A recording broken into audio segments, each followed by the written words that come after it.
हरियाणा की हर अपडेट के लिए बेल आइकन दबाएं और सब्सक्राइब करें STV हरियाणा न्यूज। नमस्कार, हरियाणा न्यूज देख रहे हैं आप और मैं हूं आपके साथ सोनिया सतानीता। फटाफट हरियाणा की ओर रुख कर लेते हैं। पीएम मोदी से दुष्यंत चौटाला की मीटिंग खत्म। कृषि कानूनों और किसान आंदोलन पर हुई चर्चा। पीएम आवास पर दुष्यंत चौटाला ने की मुलाकात।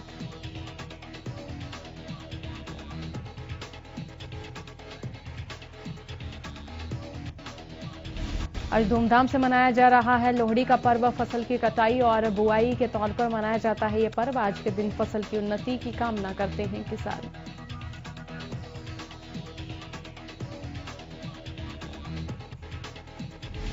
किसानों का आंदोलन 49वें दिन भी जारी। आज कृषि कानूनों के विरोध में किसान जगह जगह कृषि कानूनों की प्रतियां जलाकर अपना विरोध जता रहे हैं और इसी के साथ किसानों ने 25 और 26 जनवरी को ट्रैक्टर परेड की तैयारी की है।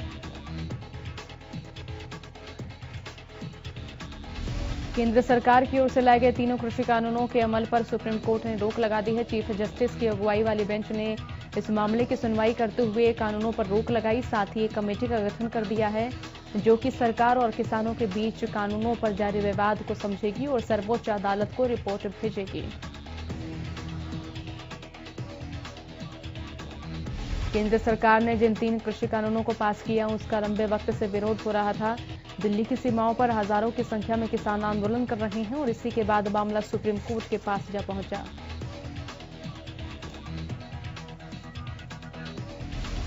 मंगलवार की सुनवाई में किसानों की ओर से पहले कमेटी का विरोध किया गया और कमेटी के सामने न पेश होने को कहा। हालांकि सुप्रीम कोर्ट ने कड़ा रुख बरता और कहा कि अगर मामले का हल निकालना है तो कोर्ट के सामने पेश होना होगा।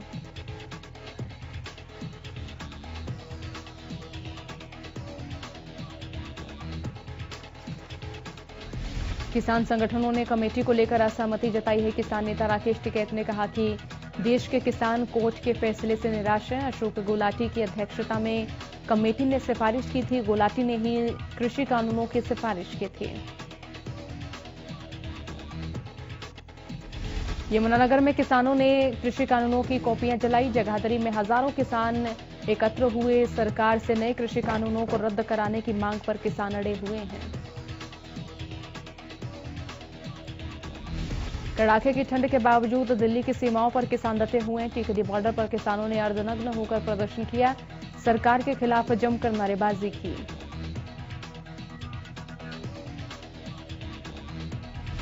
कृषि कानूनों को रद्द करवाने की मांग को लेकर किसान 49 दिनों से बॉर्डर्स पर डटे हुए हैं। इसी बीच जगाधरी अनाज मंडी से सैकड़ों की संख्या में किसानों ने ट्रैक्टर मार्च निकाला।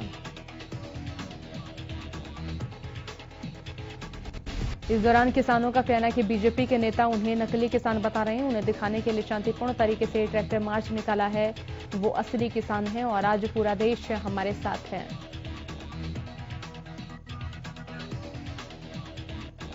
इस दौरान उन्होंने कहा कि 26 जनवरी को वो परेड में शामिल होंगे और जब तक कृषि कानून रद्द नहीं होते तब तक ये आंदोलन ऐसे ही चलता रहेगा।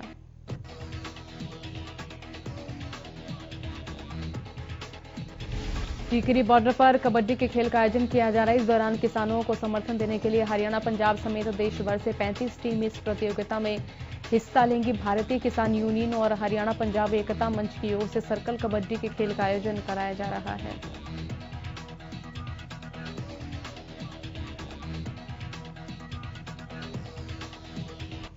टीकरी बॉर्डर पर धरने पर बैठे किसानों के लिए चारपाइयां दी गई हैं। किसानों की सेवा में जुटे लोगों ने पैसे इकट्ठे कर किसानों के लिए चारपाइयां मंगवाई और किसानों के लिए 150 चारपाइयां मंगवाई गई हैं जिनकी कीमत 1 लाख रुपए बताई जा रही है। बहादुरगढ़ में कड़ाके की ठंड के बीच किसानों का प्रदर्शन जारी है। किसानों ने भीषण ठंड में अर्धनग्न होकर प्रदर्शन किया और इसी के साथ किसानों ने बाईपास से टीकरी बॉर्डर तक मार्च निकाला। इस दौरान किसानों ने सरकार के खिलाफ जमकर नारेबाजी की है। दिल्ली की सीमाओं पर किसान डटे हुए हैं और आंदोलन से हर दिन नई नई तस्वीरें सामने आ रही हैं। पंजाब से आए किसान ने मिसाल पेश की है और बॉर्डर पर ही बच्चों को पढ़ाना शुरू कर दिया है। किसान ने सड़क पर ही बच्चों की क्लास लगाई है। किसान गरीब बच्चों को अपने खर्चे से ही कॉपी, पेन और पढ़ने की सामग्री दे रहे हैं। सिंगो बॉर्डर पर धरने पर बैठे किसान ने जहर खाया। मौके पर मौजूद लोगों ने किसान को अस्पताल में भर्ती कराया, जहां इलाज के दौरान उनकी मौत हो गई और मृतक किसान पंजाब के लुधियाना का रहने वाला था। और इसी के साथ सिंघू बॉर्डर पर अब तक 11 किसान अपनी जान गंवा चुके हैं।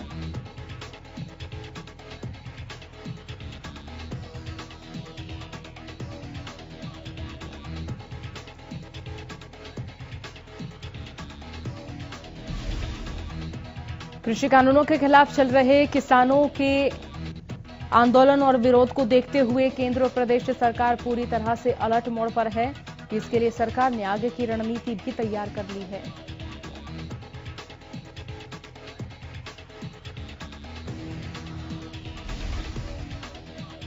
और भिवानी में मंगलवार को हुड्डा पार्क से सर्कुलर रोड पर ट्रैक्टर रिहर्सल निकाली गई। किसान संगठनों ने दावा किया कि रैली में सैकड़ों की तादाद में ट्रैक्टर शामिल हुए। कृषि कानूनों के विरोध को लेकर भी भिवानी में आंदोलन गति पकड़ने लगा है।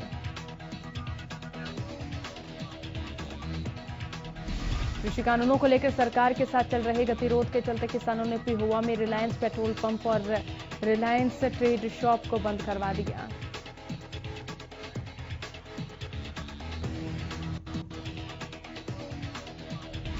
रेवाड़ी बार एसोसिएशन के अधिवक्ता में किसानों के समर्थन में दिखाई दिए। रेवाड़ी बार एसोसिएशन के अधिवक्ताओं ने सरकार के प्रति अपना रोष व्यक्त करते हुए प्रदर्शन कर जिला सचिवालय के सामने तीनों कानूनों की प्रतियां जलाई।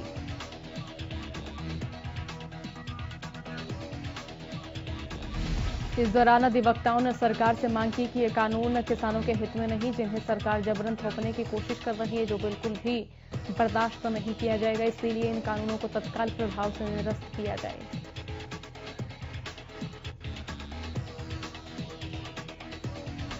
किसान आंदोलन के चलते इन दिनों कानूनों आंदोलन के झंडे खूब बिक रहे हैं।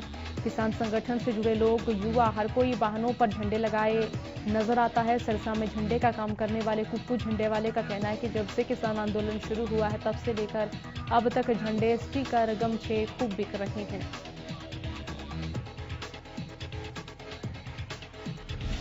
करनाल में सर्व कर्मचारी संघ के सैकड़ों कर्मचारियों ने कृषि कानून रद्द करने और लंबित पड़ी मांगों के समर्थन में जिला सचिवालय का घेराव किया। दरअसल प्रदर्शन करने पहुंचे सैकड़ों कर्मचारियों ने डीसी ऑफिस का घेराव करने का आह्वान किया था। दिल्ली एनसीआर में बुधवार की शुरुआत घने कोहरे और कड़ाके की ठंड के साथ हुई। इन इलाकों में कड़ाके की ठंड के साथ साथ घने कोहरे ने लोगों की मुश्किलों में इजाफा किया। कोहरे की वजह से साइबर सिटी गुरुग्राम में गाड़ियां रेंगती हुई नजर आई और इसके अलावा बुधवार सुबह अपने घरों से निकले लोगों को भी कड़ाके की ठंड का सामना करना पड़ा।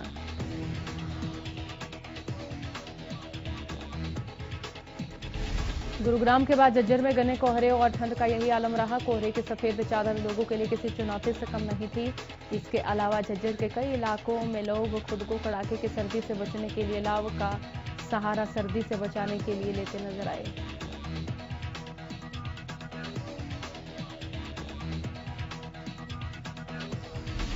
उकलाना में भी सर्दी और कोहरे की कुछ इसी तरह की तस्वीरें दिखाई दे रही। उकलाना में छाया घना कोहरा, सड़कों पर गाड़ी लेकर निकले लोगों के लिए परेशानी बनता नजर आया। दूसरी ओर कड़ाके की ठंड ने अपने घरों से बाहर निकले लोगों को भी परेशान किया।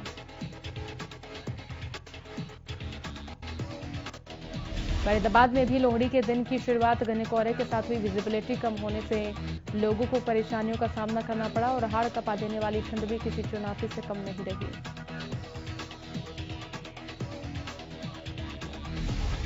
फतेहाबाद में घने कोहरे के कारण दूध सप्लाई करने वाली 2 पिकअप गाड़ियां आपस में टकरा गई। हादसे में कई लोग घायल हो गए।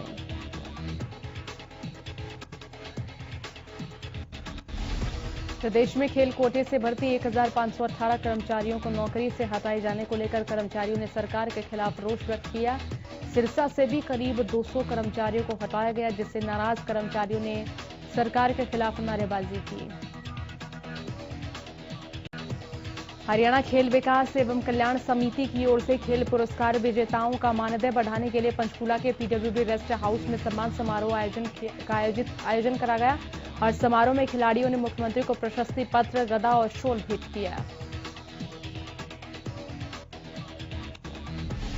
सीएम मनोहर लाल ने कृषि कानूनों पर स्टे लगाने के फैसले का स्वागत किया। कहा कमेटी के जरिए हल निकलेगा। किसानों से आंदोलन खत्म करने की अपील भी की।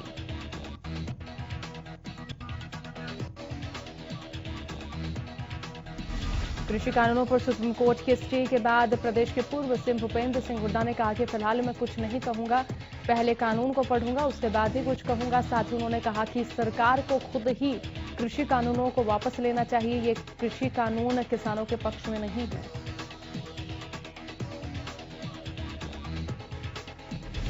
सहकारिता मंत्री बनवारी लाल ने मंगलवार को सभी शुगर मिलों के कार्यों की समीक्षा की। इस दौरान 3 शुगर मिल में शक्कर और गुड़ का उत्पादन शुरू किया है, जिससे कि मार्केट में उतारा गया। समीक्षा बैठक के बाद सहकारिता मंत्री बनवारी लाल ने कहा कि आजकल लोग चीनी की बजाय गुड़ का ज्यादा इस्तेमाल कर रहे हैं।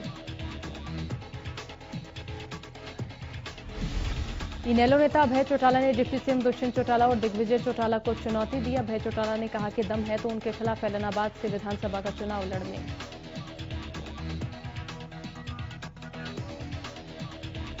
अभय चौटाला ने केंद्र सरकार पर निशाना साधते हुए कहा कि सरकार किसानों पर जितने अत्याचार कर ले, कृषि कानून हर स्थिति में वापस होंगे।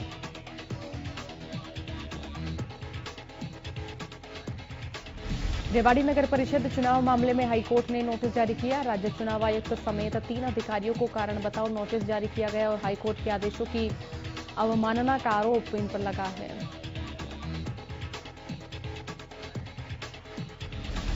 चंडीगढ़ पहुंची corona vaccine Covishield. Serum institute की कोविशील्ड पहुंची चंडीगढ़ और 16 जनवरी से यहां वैक्सीनेशन का कार्य शुरू होगा। सोनीपत में बर्ड फ्लू को कंट्रोल करने के लिए पशुपालन विभाग के डिप्टी डायरेक्टर ने सभी पशु चिकित्सकों के साथ मीटिंग की। मीटिंग के दौरान बर्ड फ्लू के प्रति जनता को जागरूक करने और बीमारी आने पर कंट्रोल करने के उपाय के बारे में चर्चा की गई।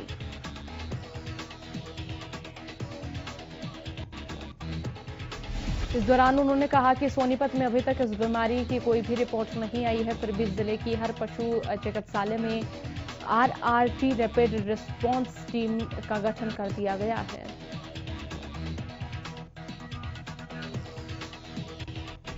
फिलहाल पोल्ट्री फार्मों के मालिकों को भी सूचित किया गया है कि वो अपने फार्म का साफ सफाई का विशेष ध्यान रखें। इसके साथ ही बाहर से नए पोल्ट्री स्टॉक को न लेकर आएं।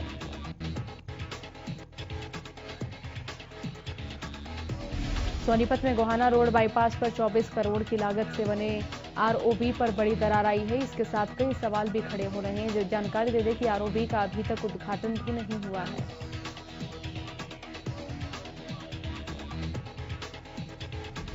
लोगों का कहना है कि ROB बनाने में बड़ी लापरवाही बरती गई, जिसकी वजह से यहां बड़ा हादसा हो सकता है। बताया जा रहा है कि यहां ठेकेदार ने पिलर सपोर्ट नहीं बनाई और अब ROB में 4 फीट से ज्यादा बड़ी दरार आ गई है।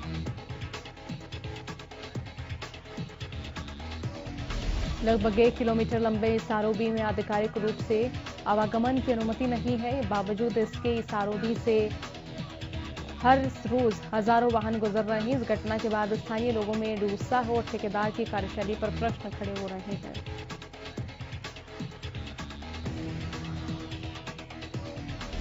अंबाला की सेंट्रल जेल एक बार फिर से सुर्खियों में। दरअसल जेल में बंद एक कैदी के परिजनों ने जेल प्रशासन पर आरोप लगाए हैं कि जेल कर्मियों ने कैदी के साथ मारपीट की और आरोपों के बाद कैदी को मेडिकल के लिए नागरिक अस्पताल लाया गया है।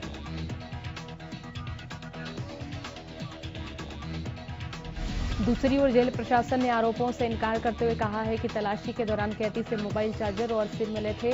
जब जेल कर्मियों ने कैदी से पूछताछ की तो कैदी ने उन पर हमला कर दिया और इतना ही नहीं, बीच बचाव के लिए पहुंचे जेल अधीक्षक पर भी हमला कर दिया था। सिरसा के नागरिक अस्पताल में 62 वर्षीय महिला की मौत हो गई, जिसमें गुस्साए महिला के परिजनों ने अस्पताल परिसर में महिला का शव रखकर हंगामा किया।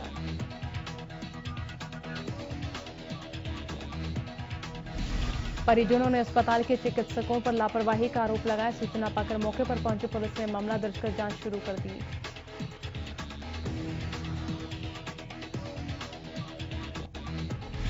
भिवानी में मंगलवार रात चोरों ने 2 जगह चोरी की वारदात को अंजाम दिया। संत कबीर मंदिर से चोरी किए हुए 35 से 40 हजार रुपए लेकर चोर फरार हो गए और एक गुरुद्वारे का दान पात्र और मोबाइल लेकर भी फरार हो गए। गोहाना पुलिस ने भारी मात्रा में पकड़ी गई अवैध शराब को नष्ट करने का कार्य किया। गोहाना उपमंडल के 4 पुलिस स्टेशनों ने अवैध शराब की 3,500 पेटी अंग्रेजी और देसी शराब की खेप पकड़ी थी। पुलिस अधीक्षक के निर्देश के बाद कोर्ट से आदेश पाकर पकड़ी गई अवैध शराब को नष्ट किया गया।